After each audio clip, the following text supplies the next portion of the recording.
प्रिय छात्र, स्वागत है आप सभी को एसके जीके जीएस क्लासेस में। आज हम लोग पढ़ेंगे सामान्य ज्ञान के 50 महत्वपूर्ण प्रश्न या 50 प्रश्न एमसीक्यू टाइप के क्वेश्चन आंसर होंगे। तो आप इसे इग्नोर नहीं कीजिएगा, कंटिन्यू क्लास कर ही लीजिएगा, क्योंकि यह 50 प्रश्न काफी ज्यादा महत्वपूर्ण प्रश्न है और कई बार एग्जाम में पूछे भी गए हैं। तो आइए स्टार्ट करते हैं पहला प्रश्न से। अगर आप इस चैनल पे नए होंगे तो एक सब्सक्राइब कर लीजिएगा, ताकि इस प्रकार के क्वेश्चन की जानकारी आपको हमेशा मिलते रहेंगे इस चैनल के माध्यम से। तो देखिए, पहला प्रश्न है, भारतीय उपमहाद्वीप मूलतः किसका अंग है? तो भारतीय जो उपमहाद्वीप है यह किसका अंग है? तो आपका ऑप्शन हो जाएगा जुरासिक लैंड का, गोंडवाना लैंड का, आर्यवर्त लैंड का और अंगारा लैंड का। इन चारों में राइट आंसर कौन सा है तो हमें कमेंट बॉक्स में जरूर बताइएगा। हालांकि हम बता देते हैं आपको, भारतीय उपमहाद्वीप का जो मूलतः अंग है यह गोंडवाना लैंड का अंग है। तो option number B is the right answer इस क्वेश्चन का आपका हो जाएगा। मेरे दोस्तों, अगर ये सभी क्वेश्चन आपको अच्छे लगते होंगे तो अपने दोस्तों को भी जरूर शेयर कर दीजिएगा, ताकि उसका भी रिवीजन अच्छी तरीके से हो सके। तो देखिए, अगला प्रश्न है, दिल्ली में स्थित शांतिवन समाधि किनका है? जो दिल्ली में स्थित शांतिवन समाधि है वो किनका समाधि है? तो आपका ऑप्शन हो जाएगा इंदिरा गांधी का, जवाहरलाल नेहरू का, लाल बहादुर शास्त्री का और राजीव गांधी का। तो ऑप्शन नंबर इसका राइट आंसर कौन सा होगा आप हमें जरूर कमेंट बॉक्स में बताइएगा। तो जो दिल्ली में स्थित शांतिवन समाधि है यह आपका हो जाएगा जवाहरलाल नेहरू का समाधि स्थित है दिल्ली के शांतिवन में। तो option number B is the right answer इस क्वेश्चन का भी हो जाएगा। मोस्ट इंपोर्टेंट क्वेश्चन, काफी बार एग्जाम में पूछे गए ये सभी प्रश्न है। अगला प्रश्न है, अजंता की गुफाएं कहाँ स्थित है? तो अजंता की जो गुफाएं है यह कहाँ पे स्थित है? तो आपका ऑप्शन हो जाएगा उड़ीसा, मध्य प्रदेश, महाराष्ट्र और केरल। इन चारों में आपका राइट आंसर कौन सा है आप हमें जरूर कमेंट बॉक्स में बताते रहिएगा और अपना स्कोर हमें जरूर बताइएगा कि 50 क्वेश्चन में आप कितना क्वेश्चन का आंसर बता सकते थे। तो देखिए, अजंता की गुफाएं कहाँ पे स्थित है? यह जो है महाराष्ट्र में स्थित है। तो option number C is the right answer इस क्वेश्चन का आपका हो जाएगा। अगला प्रश्न है, सालार जंग संग्रहालय कहाँ पे स्थित है? सालार जंग संग्रहालय जो है यह कहाँ पे स्थित है? तो आपका ऑप्शन होगा मुंबई, हैदराबाद, जयपुर और लखनऊ। इन चारों में कहाँ पे है सालार जंग संग्रहालय? इसे आप जरूर बताइएगा। इस हालांकि हम बता देते हैं, हैदराबाद में जो है सालार जंग संग्रहालय स्थित है। तो option number B is the right answer इस क्वेश्चन का हो जाएगा। अगला प्रश्न है, निम्नलिखित में कौन सा नृत्य स्त्री पुरुष दोनों के लिए है? यानी कौन सा इन चारों में नृत्य है जो स्त्री और पुरुष दोनों के लिए उपयोग है या फिर मनाते हैं? इसका राइट आंसर आपका हो जाएगा गैर नृत्य। गैर नृत्य जो है यह स्त्री और पुरुष दोनों के लिए है। तो option number C is the right answer आपका हो जाएगा। गैर नृत्य जो है यह स्त्री और पुरुष दोनों के लिए है। अगला प्रश्न है, पतंजलि का संबंध कौन से दर्शन से है? यानी इन चारों दर्शनों में कौन सा संबंध जो है पतंजलि से है? तो इसका राइट आंसर आपका हो जाएगा योग दर्शन जो है यह पतंजलि से संबंधित है। तो option number D is the right answer इस क्वेश्चन का हो जाएगा। मोस्ट इंपोर्टेंट क्वेश्चन है मेरे दोस्तों। अगर चैनल पे नए होंगे तो एक सब्सक्राइब कर लीजिएगा, ताकि एक मोटिवेट भी हमको मिलती है इस प्रकार का और वीडियो बनाने के लिए, और आप लोगों के पास ये वीडियो पहुंच जाए और आप इसे कंटिन्यू क्लास कर ले, तो आपका रिवीजन अच्छी तरीके से हो सके और आने वाले एग्जाम में आपका प्रिपरेशन बहुत अच्छा हो सके। तो देखिए, अगला प्रश्न है, ब्रह्म समाज की स्थापक कौन थे? जो ब्रह्म समाज के स्थापना या स्थापक कौन थे? तो इसका राइट आंसर हो जाएगा राजा राम मोहन राय। राजा राम मोहन राय के द्वारा जो है ब्रह्म समाज का स्थापना किया गया था। तो option number A is the right answer इस क्वेश्चन का हो जाएगा, राजा राम मोहन राय। इसे आप ध्यान से याद रखिएगा, काफी बार ये सभी क्वेश्चन एग्जाम में पूछे जाते हैं। अगला प्रश्न है, लोसांग एक उत्सव है जो मनाया जाता है, जो कहां पे मनाया जाता है? लोसांग जो उत्सव कहां पे मनाया जाता है? इसका राइट आंसर हो जाएगा सिक्किम में जो है लोसांग उत्सव मनाया जाता है। तो option number A is the right answer इस क्वेश्चन का हो जाएगा। सिक्किम में जो है लोसांग उत्सव मनाया जाता है। अगला प्रश्न है, एलोरा की गुफाएं मंदिर कौन से धर्म से संबंधित है? पिछले आपको बताया था अजंता की गुफाएं कहां पे स्थित है, तो वो महाराष्ट्र में स्थित है, और एलोरा की गुफाएं भी जो है महाराष्ट्र में स्थित है। और ये गुफा में कौन से धर्म से संबंधित है? मोस्ट इंपोर्टेंट क्वेश्चन, काफी बार एग्जाम में पूछे जाते हैं। यहाँ पे कौन कौन से धर्म संबंधित है एलोरा की गुफाएं में? तो आपका राइट आंसर हो जाएगा हिंदू धर्म और बौद्ध धर्म, दोनों धर्म के लिए प्रसिद्ध है या संबंध है यह एलोरा की गुफाएं। तो option number D is the right answer आपका हो जाएगा, ए और बी दोनों। अगला प्रश्न है, शक कैलेंडर का पहला महीना कौन सा होता है? जो शक वाले जो आए थे, जो शक कैलेंडर बनाए थे, यह शक कैलेंडर का पहला महीना कौन सा है? इसका राइट आंसर हो जाएगा चैत। चैत जो होता है शक कैलेंडर के अनुसार सबसे पहला महीना होता है। तो option number A is the right answer इस क्वेश्चन का आपका हो जाएगा। अगला प्रश्न है, चार मीनार कहाँ स्थित है? ये बात बहुत ही इजी क्वेश्चन है, हालांकि आपको याद ही होगा चार मीनार कहाँ पे है। तो यह आपका हैदराबाद में स्थित है। इसे हालांकि ध्यान रखिएगा, चार मीनार जो है यह हैदराबाद में है। कंफ्यूज नहीं होगा। गेटवे ऑफ इंडिया जो है मुंबई में स्थित है, ये भी आप ध्यान रखिएगा। अगला प्रश्न है, अंतर्राष्ट्रीय मजदूर दिवस कब मनाया जाता है? मोस्ट इंपोर्टेंट क्वेश्चन, इस बार बिहार पुलिस के एग्जाम में ये क्वेश्चन पूछे गए थे। अंतर्राष्ट्रीय मजदूर दिवस कब मनाया जाता है? तो ये जो है आपका 1 मई को मनाया जाता है अंतर्राष्ट्रीय मजदूर दिवस। तो option number D is the right answer इस क्वेश्चन का हो जाएगा। अगला प्रश्न है, नौकरशाही की नियुक्ति की प्रकृति कैसी होती है? जो नौकरशाही की जो नियुक्ति होता है यह किस प्रकार से किया जाता था? तो इसका राइट आंसर आपका हो जाएगा अस्थायी होता था नौकरशाही की नियुक्ति। तो option number D is the right answer इस क्वेश्चन का हो जाएगा। अगला प्रश्न है, गिरनार पहाड़ियां कहाँ स्थित है? जो गिरनार की पहाड़ियां है यह कहाँ पे स्थित है? इसका राइट आंसर हो जाएगा गुजरात में स्थित है गिरनार की पहाड़ियां। तो option number A is the right answer इस क्वेश्चन का होगा। मोस्ट इंपोर्टेंट क्वेश्चन है, काफी बार यह सभी एग्जाम में पूछे जाते हैं। अगला प्रश्न है, माइकल एजोला नामक वायरस विश्व के चिंता का कारण कब बना था? जो माइकल एजोला नामक वायरस था यह चिंता का कारण कब बना था? इसका राइट आंसर हो जाएगा 1993 ईस्वी में यह चिंता का कारण बना था। तो option number A is the right answer इस क्वेश्चन का हो जाएगा। अगला प्रश्न है, तोता ए हिंद के उपनाम से जाने जाते हैं। तोता ए हिंद के नाम से किन्हें जाने जाता है? तो इसका राइट आंसर आपका हो जाएगा, आपका ऑप्शन हालांकि 4 दिया गया है तो आप इसे अच्छी तरीके से पढ़ के अपना आंसर बताइएगा। तोता ए हिंद के उपनाम से जाना जाता है तो इसका राइट आंसर हो जाएगा अमीर खुसरो को जो है जाना जाता है तोता ए हिंद के उपनाम से। तो option number C is the right answer इस क्वेश्चन का हो जाएगा।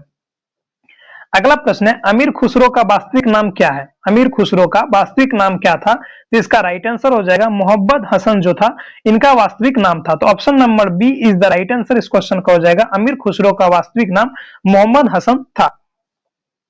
अगला प्रश्न है, संगीत के दुनिया के सितार का जादूगर के नाम से किसे जाना जाता है? सितार के जादूगर के नाम से किसे जाना जाता है? तो इसका राइट आंसर आपका हो जाएगा रहीम हुसैन। रहीम हुसैन को जो है सितार के जादूगर के नाम से भी जाना जाता है संगीत के दुनिया में। तो option number A is the right answer इस क्वेश्चन का हो जाएगा।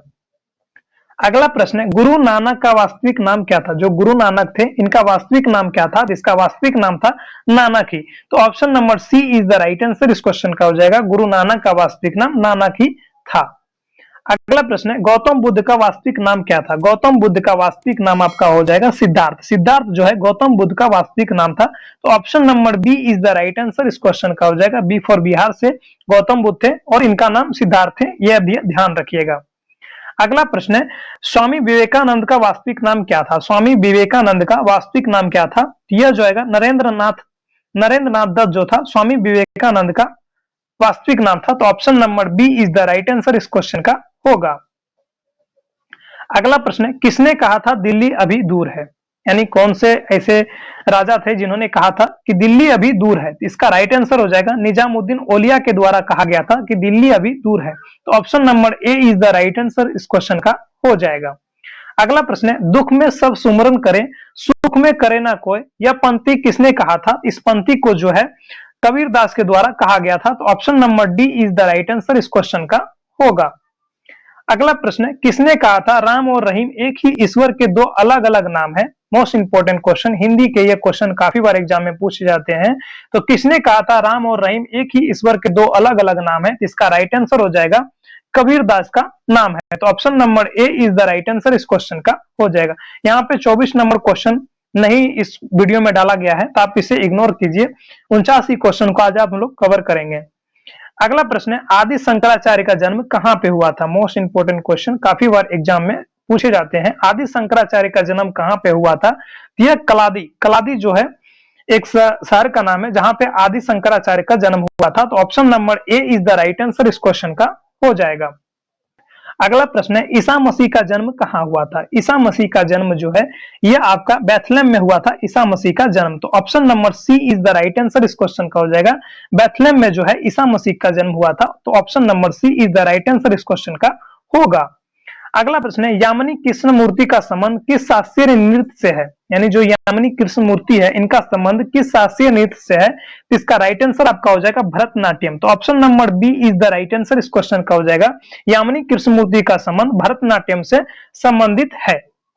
अगला प्रश्न है, बिरजू महाराज किस क्षेत्र से संबंधित है? जो बिरजू महाराज है वो किस नृत्य या किस क्षेत्र से संबंधित है? तो इसका राइट आंसर हो जाएगा बिरजू महाराज का संबंध जो है कथक नृत्य से संबंधित है, तो option number D is the right answer इस क्वेश्चन का हो जाएगा। Most important question, Birju Maharaj जो है कथक नृत्य से संबंधित है।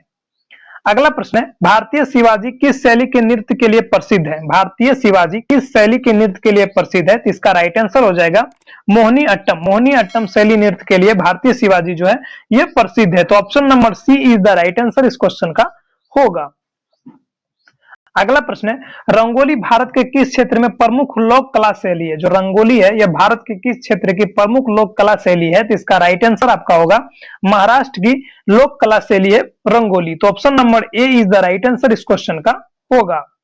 अगला प्रश्न है, अल्पना भारत के किस क्षेत्र की प्रमुख लोक कला शैली है? जो अल्पना एक शैली यानी लोक शैली है, यह किस क्षेत्र का है? तो इसका राइट आंसर आपका हो जाएगा पश्चिम बंगाल का जो है लोक कला शैली है अल्पना, तो option number B is the right answer इसका हो जाएगा। अगला प्रश्न है, गुरु नानक देव का जन्म कब हुआ था? Most important question, Guru Nanak Dev का जन्म जो है यह 1669 ईस्वी यानी 1469 में गुरु नानक देव का जन्म हुआ था, तो option number C is the right answer इस क्वेश्चन का होगा। अगला प्रश्न है, त्यागराज कौन थे? त्यागराज जो थे यह एक प्रकार के संगीतज्ञ थे जिनका नाम त्यागराज थे, तो option number C is the right answer इस क्वेश्चन का होगा। अगला प्रश्न है, बंगाल में भक्ति आंदोलन के प्रवर्तक कौन थे? तो बंगाल में भक्ति आंदोलन के जो प्रवर्तक थे यह आपका हो जाएगा चैतन्य। चैतन्य जो थे वे बंगाल के भक्ति आंदोलन के प्रवर्तक थे, तो option number B is the right answer इस क्वेश्चन का होगा। अगला प्रश्न है, भारत में पुनर्जागरण का जनक कहा जाता है? जो भारत में पुनर्जागरण का जनक किसे कहा जाता है? जो भारत का पुनर्जागरण किया था, तो इसका राइट आंसर हो जाएगा राजा राम मोहन राय को ही भारत का पुनर्जागरण का जनक कहा जाता है, तो option number B is the right answer इस क्वेश्चन का होगा। अगला प्रश्न है, संत कबीर का जन्म कहाँ हुआ था? जो कबीर थे इनका जन्म कहाँ पे हुआ था? तो इसका राइट आंसर हो जाएगा वाराणसी में संत कबीर का जन्म हुआ था, तो option number A is the right answer इस क्वेश्चन का हो जाएगा। संत कबीर का जन्म वाराणसी में हुआ था। अगला प्रश्न है, महावीर स्वामी का जन्म किस राजघराने में हुआ था? Most important question, Mahavir Swami का जन्म जो है किस राजघराने में हुआ था? तो इसका राइट आंसर हो जाएगा क्षत्रिय राजघराने में महावीर स्वामी का जन्म हुआ था, तो option number A is the right answer इस क्वेश्चन का होगा। अगला प्रश्न है, महात्मा बुद्ध किस वंश से संबंधित है? महात्मा बुद्ध जो है यह किस वंश से संबंधित है? तो इसका राइट आंसर हो जाएगा शाक्य वंश से संबंधित है महात्मा बुद्ध, तो option number A is the right answer इस क्वेश्चन का भी होगा। अगला प्रश्न है, ज्ञान प्राप्ति से पूर्व महावीर स्वामी का नाम क्या था? यानी ज्ञान उसको प्राप्ति नहीं हुआ था उस समय महावीर स्वामी का नाम क्या था? तो इसका राइट आंसर हो जाएगा उस समय उसका नाम वर्धमान था, तो option number A is the right answer इस क्वेश्चन का हो जाएगा। अगला प्रश्न है, निम्न में से कौन सा संत महाराष्ट्र से थे? यानी कौन से जो इन चारों में से जो संत थे वो महाराष्ट्र से थे? इसका राइट आंसर हो जाएगा तुकाराम जो थे यह महाराष्ट्र के क्षेत्र से संबंधित थे, तो option number B is the right answer इस क्वेश्चन का होगा। अगला प्रश्न है, दक्षिण भारत के अलवार कौन थे? दक्षिण भारत के अलवार कौन थे? तो इसका राइट आंसर आपका हो जाएगा संत जो थे यह दक्षिण भारत के अलवार थे, तो option number A is the right answer इस क्वेश्चन का होगा। 43वां नंबर प्रश्न है, सिखों के किस गुरु का जन्म पटना साहिब में हुआ था? मोस्ट इंपोर्टेंट क्वेश्चन, सिख धर्म के बारे में ये सभी सबसे ज्यादा इंपोर्टेंट क्वेश्चन है। सिखों के किस गुरु का जन्म पटना साहिब में हुआ था? तो इसका राइट आंसर आपका हो जाएगा गुरु गोविंद सिंह का जन्म जो है पटना साहिब में हुआ था, तो option number B is the right answer इस क्वेश्चन का होगा। अगला प्रश्न है, सिख गुरु अर्जुन देव किसके शासन काल में थे? जो सिख गुरु अर्जुन देव थे जो 5वें सिख गुरु थे इनका किसके शासन काल में थे? तो इसका राइट आंसर हो जाएगा जहांगीर के शासन काल में अर्जुन देव थे, तो option number B is the right answer इस क्वेश्चन का हो जाएगा। 45वां नंबर प्रश्न है, खालसा पंथ की स्थापना किस सिख गुरु ने किया था? यानी जो खालसा पंथ था जो सिख धर्म में इसका स्थापना किया गया था तो किसने किया था? तो इसका राइट आंसर आपका हो जाएगा गुरु गोविंद सिंह के द्वारा जो है खालसा पंथ का स्थापना किया गया था, तो option number C is the right answer इस क्वेश्चन का हो जाएगा। 46वां नंबर प्रश्न है, राग मियां मल्हार का रचयिता किसने माना जाता है? जो राग मियां मल्हार एक रचयिता किया गया था वो किसे माना जाता है? जिसका राइट आंसर आपका होगा तानसेन को माना जाता है राग मियां मल्हार के रचयिता, तो option number B is the right answer इस क्वेश्चन का हो जाएगा। अगला प्रश्न है, कथक कहाँ की नृत्य है? कथक जो है ये कहाँ की नृत्य है? तो उत्तर भारत यानी कहा जाए तो हमारा यूपी का जो नृत्य कला है यह कथक है।